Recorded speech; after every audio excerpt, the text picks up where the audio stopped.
We didn't talk much after that. The house functioned, but the love didn't. Everything became mechanical, drop-offs, meals, chores. Daniel kept his distance, and I respected it. There was no pressure to rebuild, no talk of counseling, no promises. Just space. Thick, uncomfortable space. I kept hoping he'd wake up one day and say he was ready to try. He never did. I focused on the kids. Their routine became my anchor. I made breakfast every morning, packed lunches, helped with homework. I smiled when I had to. I cried when I could. Claire checked in sometimes, but I stopped opening up. I didn't want sympathy. I didn't want her to tell me I'd be okay. I wasn't sure I would be. I started journaling again, something I hadn't done in years. I wrote about the lies, the guilt, the emptiness. I didn't sugarcoat anything. I wanted to confront every ugly part of myself, every decision I made, every justification. I stopped blaming Daniel. He wasn't perfect, but he didn't deserve what I did. No one does. Time passed,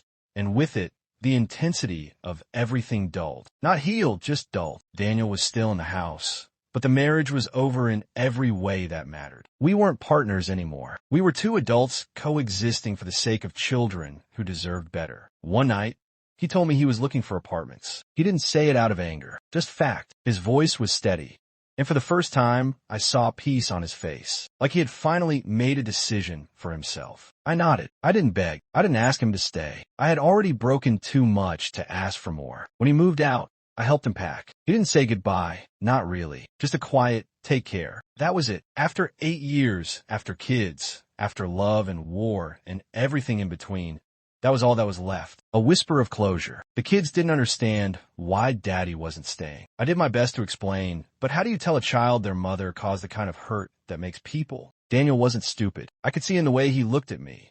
Longer, sharper. He wasn't asking questions, but he didn't need to. I was different, and he felt it. One night, he picked up my phone by accident. I saw his face change before he handed it back. He didn't say anything, just stared at me for a second too long. That was the beginning of the unraveling. He started noticing the smallest things. My sudden love for the gym, the fake errands, the nights I claimed I was too tired to talk. I could feel his suspicion growing, but he didn't confront me. Maybe he was waiting for me to come clean. Or maybe he was hoping he was wrong. Claire wasn't silent anymore. She sat across from me one afternoon and said, "I know, Emma." I didn't deny it. I couldn't. Her voice didn't carry judgment, but disappointment cuts deeper when it comes from someone who's always rooted for you. She told me a story about her sister, how one bad decision cost her a family. She looked at me and asked, "Is this worth it?"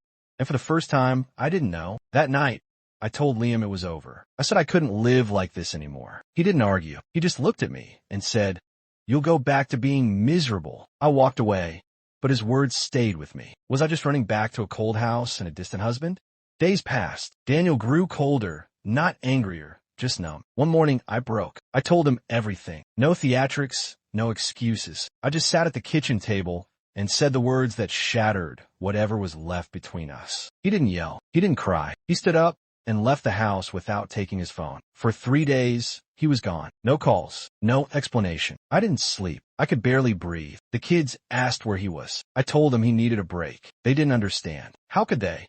I didn't understand either. I'd spent months justifying my actions, and now I was sitting in the middle of the wreckage I created, unable to move. When Daniel came BA, it got deeper faster than I expected. One day it was casual texts. The next it felt like Liam knew me better than my own husband. I started comparing everything. Liam asked how my day was. Daniel asked if I'd paid the credit card bill. Liam remembered that I liked chai lattes with oat milk. Daniel didn't notice when I got a haircut. I kept telling myself it was harmless, that I just needed a little attention to feel like myself again. But the lies crept in, little ones at first. I'm staying late to finish a project. Claire and I are grabbing dinner. I don't know when the guilt started. Maybe when Claire glanced at my phone and saw Liam's name. She didn't say much, just gave me that look, the kind that says she knows. I laughed it off, but something in me cracked. Claire had known me for 15 years. She saw the truth before I wanted to admit it. I told myself I could stop any time, that it hadn't gone too far, that I was still in control. But temptation doesn't knock. It slips in when you're already vulnerable. Daniel missed another date night.